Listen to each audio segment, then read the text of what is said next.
Алдағы 2 жылда барлық облыс және аудан орталығында, кент пен ауылдарда балаларға арналған футбол алаңы салынады. Бұл туралы ұлттық құрылтайда Қасым-Жомарт Тоқаев айтты. Балалар мен жасөспірімдерді футболға қызықтыру арқылы лудомания, нашақорлық секілді жат әдеттен қорғауға болады. Мемлекет басшысы клубтар облыстық бюджетке иек артпай, шетелдегідей өздері де табыс табуы үйренуі керек деп мәлімдеді. Мұндай бастаманы тұрғындар да қолдап отыр.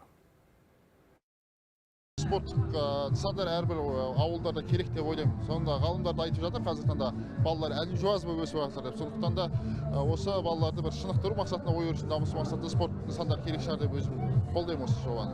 Балалардың жаңағы жаман әрекеттерден аулақ жүргеніне әрекет жасап, сол балалардың жастарды спортқа тәрбиелеп, болашағымыздың жарқын болғанына, конечно, тілектеспін. Спорт жолдарын ғана ашып қана қоймай, оны үлкен мемлекеттік мәселе кезінде көтеріп, кәдімгідей айрықша көңіл бөліп, ұйымдастыру керек оны. Үлкен жарыстар өткізу керек, балаларды қызықтыру керек.